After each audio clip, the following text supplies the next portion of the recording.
রাজনীতিতে দাবা খেলার চাল উল্টে যেতে সময় লাগে না। চরমোনাই ভেবেছিল তারা একাই রাজা, অন্যদের কোণঠাসা করে দেবে, কিন্তু খেলার মাঝপথে এসে দেখা গেল তাদের নিজেদের দুর্গের ইটের বাঁধনই আলগা হতে শুরু করেছে। মিশরের নূর পার্টির মতো এক ভয়ঙ্কর ঐতিহাসিক ভুলের দিকে কি এগিয়ে যাচ্ছে চরমোনাই, নাকি এর পেছনে আছে কোনো গভীর বিদেশি ষড়যন্ত্রের নীল নকশা? ভোটের ঠিক আগ মুহূর্তে কেন চরমোনাইয়ের মাঠের নেতারা জামায়াতের পতাকার নিচে আশ্রয় নিচ্ছেন? আজ আমরা ব্যবচ্ছেদ করব রাজনীতির এই অদৃশ্য সমীকরণের, যা হয়তো আগামী নির্বাচনের ভাগ্য বদলে দিতে পারে। রাজনীতির মাঠে একটা কথা খুব প্রচলিত, এখানে শেষ বলে কিছু নেই, কিন্তু কিছু ঘটনা এমন হয় যা ভবিষ্যতের পরিষ্কার ইঙ্গিত দিয়ে দেয়।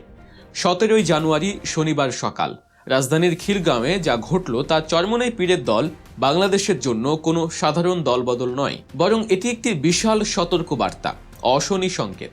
দলটির ঢাকা মহানগরী দক্ষিণের 75 নম্বর ওয়ার্ড সভাপতি গাজী নাসির উদ্দিন এবং প্রভাবশালী ব্যবসায়ী কাজী আক্তার হোসেন সহ 10 জন নেতাকর্মী দলবল নিয়ে বাংলাদেশ জামায়াতে ইসলামীতে যোগদান করেছেন।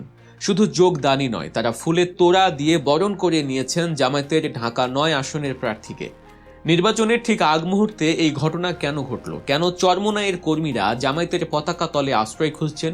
এটা কি শুধুই দলবদল, নাকি চরমোনাইয়ের ভুল রাজনৈতিক কৌশলের প্রতি কর্মীদের অনাস্থা? আজকের ভিডিওতে আমরা দেখাবো মাঠের এই রূঢ় বাস্তবতা। চরমোনাই যখন জোট ছাড়লো তাদের অঙ্কটা ছিল খুব সোজা। তারা ভেবেছিল তারা জোট থেকে বেরিয়ে গেলে অন্য ইসলামী দলগুলো তাদের পিছু পিছু চলে আসবে। তাদের ক্যালকুলেশন ছিল জামায়াত একা হয়ে যাবে। কিন্তু রাজনীতির অঙ্ক কি এতই সোজা? শনিবার সকাল 9টায় মগবাজারে জামায়াতের জরুরি বৈঠকের চিত্রটা কিন্তু ভিন্ন কথা বলছে। জোটে থাকা অন্য কোনো ইসলামী দল চরমোনাইয়ের ডাকে সাড়া দেয়নি। কেন দেবে? রাজনীতিতে আবেগ দিয়ে পেট ভরে না, দরকার হয় বাস্তবতা।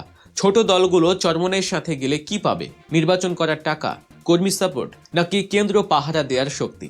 এর কোনোটাই চরমোনাইয়ের এককভাবে দেওয়ার সক্ষমতা নেই। উল্টো জামায়াতের সাথে থাকলে তারা ফিনান্সিয়াল, লজিস্টিক এবং ম্যান পাওয়ার সব ধরনের সাপোর্ট পাবে। চরমোনাইয়ের এই ক্যালকুলেশন বা অঙ্কটা গোড়াতেই গলদ ছিল। তারা নিজেদের ভেবেছিল লিডার, কিন্তু বাস্তবে তারা হয়ে গেল লোনার বা একা। এই ভুল ধারণার অনেকটা বড় উদাহরণ হলো ঢাকা বিশ্ববিদ্যালয় বা ডাকসু নির্বাচন। সেখানে চরমোনাইয়ের মুরিদ ও ছাত্রনেতা জামিল উদ্দিন খালিদ ভেবেছিলেন তিনি বিশাল কিছু করে ফেলবেন। তার আত্মবিশ্বাস ছিল আকাশচুম্বী, কিন্তু ভোটের পর দেখা গেল তিনি পেয়েছেন মাত্র 500-র মতো ভোট। তখন তিনি কান্না করে বলেছিলেন সাদিক কায়েম তার ভোট খেয়ে দিয়েছে। কথাটা মিথ্যা নয়, কিন্তু এর পেছনে লজিকটা বুঝতে হবে। ডানপন্থী বা ইসলামী মাইন্ডের ভোটাররা যখন অপশন পায় তখন তারা লোকাল ব্র্যান্ড খায় না, তারা ইন্টারন্যাশনাল ব্র্যান্ড বেছে নেয়। শিবির হলো ছাত্র রাজনীতির সেই ব্র্যান্ড। যখন শিবির প্যানেল দিল তখন ডানপন্থী সব ভোট, প্রায় 3 থেকে 5 হাজার ভোট অটোমেটিক শিবিরের বাক্সে চলে গেল। জাতীয় নির্বাচনেও ঠিক তাই হতে যাচ্ছে। যখন 5টি ইসলামী দল ও জামায়াত একসাথে দাঁড়িপাল্লা নিয়ে নামবে তখন চরমোনাইয়ের হাত পাখা সেই ব্র্যান্ড ভ্যালুর কাছে টিকতে পারবে না। ভোটাররা অরিজিনালটাকেই বেছে নেবে। চরমোনাই প্রায়ই গর্ব করে সিটি কর্পোরেশন নির্বাচনে আওয়ামী লীগের আমলে তাদের প্রাপ্ত ভোট নিয়ে। তারা বলে আমরা অমুক সিটিতে দ্বিতীয় হয়েছি, তৃতীয় হয়েছি, কিন্তু তারা একটা খুব গুরুত্বপূর্ণ ফ্যাক্টর ভুলে যায়। এই নির্বাচনে জামায়াত বা বিএনপি ছিল না। আওয়ামী লীগের উপর বিরক্ত হয়ে ভাসমান ভোটাররা তখন হাত পাখায় ভোট দিয়েছিল। ওটা চরমোনাইয়ের নিজস্ব ভোট ছিল না, ওটা ছিল অ্যান্টি আওয়ামী ভোট। কিন্তু এবার জামায়াত আছে, বিএনপি আছে, ভাসমান ভোটাররা এখন ভাগ হয়ে যাবে। চরমোনাইয়ের নিজস্ব ভোট ব্যাংক 3 থেকে 4%। কিছু আসনে হয়তো তারা 10 থেকে 15 হাজার ভোট পাবে, হয়তো কাউকে হারাবে বা জেতাবে, কিন্তু নিজেরা জেতার মতো সক্ষমতা তাদের নেই।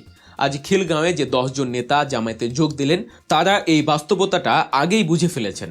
তারা বুঝেছেন হাত পাখা দিয়ে বাতাস খাওয়া যায়, কিন্তু সংসদ চালানো যায় না, বা সংসদে গিয়ে বড় কোনো ইম্প্যাক্ট ফেলা যাবে না।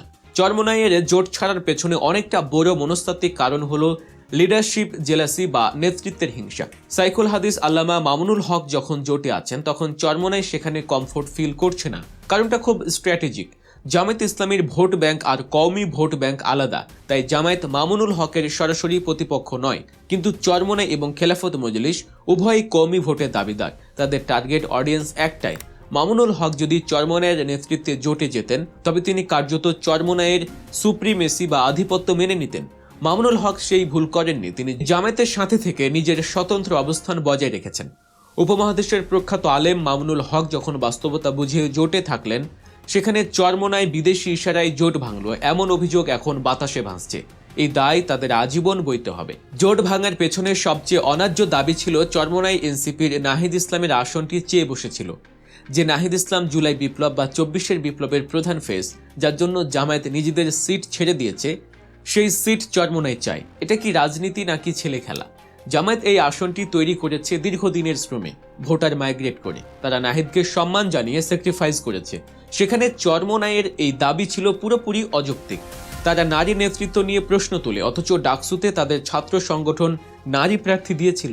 এই দ্বিমুখী নীতি এবং অতিরিক্ত লোভই তাদের ডুবিয়েছে। সবচেয়ে উদ্বেগের বিষয় হলো, বিশ্লেষকরা বলছেন চরমোনাইয়ের এই সিদ্ধান্তের পেছনে বিদেশি রাষ্ট্রের ইশারা থাকতে পারে। যখন ইসলামী শক্তি এক হয়ে রাষ্ট্র ক্ষমতায় যাওয়ার সুযোগ তৈরি হলো, ঠিক তখনই এই বিভাজন কেন? যেখানে জামায়াত ছাড় দিচ্ছে, মামুনুল হক ছাড় দিচ্ছেন, সেখানে চরমোনাই কেন অনড়? তারা কি চায় না ইসলামী শক্তি ক্ষমতায় থাক, নাকি তারা চায় ইসলামী ভোট ভাগ হয়ে সেকুলার বা অন্য কোনো শক্তি লাভবান হোক? খিলগাঁওয়ের নেতারা আজ জামায়াতে যোগ দিয়ে প্রমাণ করেছেন তৃণমূল কর্মীরা এই ফরেন এজেন্ডা বা বিদেশি ইশারা মেনে নিচ্ছে না, তারা ঐক্যের পথেই হাঁটছে। ইতিহাস কথা বলে, আজ বাংলাদেশে যা ঘটছে ঠিক একই ঘটনা ঘটেছিল মিশরে। সেখানে মুসলিম ব্রাদারহুডের ডক্টর মুরসি যখন প্রেসিডেন্ট হলেন, তার জোটে ছিল সালাফিপন্থী ইসলামিক পার্টি নূর পার্টি। এই নূর পার্টি হলো মিশরের চরমোনাই। মুরসি ক্ষমতায় বসার 3 মাসের মাথায় এই নূর পার্টি সেনাবাহিনীর সাথে ষড়যন্ত্র শুরু করলো। তাদের দাবি ছিল, মুরসি কেন এখনই খেলাফত ঘোষণা করছেন না, কেন হাত কাটার আইন জারি করছেন না। তাদের চাপে মুরসি যখন তাড়াহুড়ো করে কিছু পদক্ষেপ নিলেন, তখন ডিপ স্টেট বা আন্তর্জাতিক ষড়যন্ত্রকারীরা তাকে 1 বছরের মাথায় ক্ষমতাচ্যুত করলো। আর সেই নূর পার্টি তারা স্বৈরাচার সিসির সাথে হাত মেলালো। আজ বাংলাদেশে 11 দলীয় জোট হওয়ার পর অনেকের আশঙ্কা ছিল, চরমোনাই কি সেই নূর পার্টির ভূমিকা পালন করবে? আল্লাহ যা করেন মঙ্গলের জন্যই করেন। নির্বাচনের আগেই তাদের চলে যাওয়াটা হয়তো শাপে বর হয়েছে। জামায়াত এখন সেই সম্ভাব্য ষড়যন্ত্রের বিষ থেকে মুক্ত।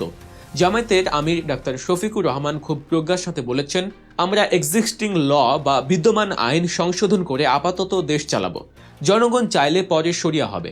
এটা নিয়ে যারা অপপ্রচার চালাচ্ছে, তারা কি নবীর সিরাত বা জীবনচরিত বোঝেন?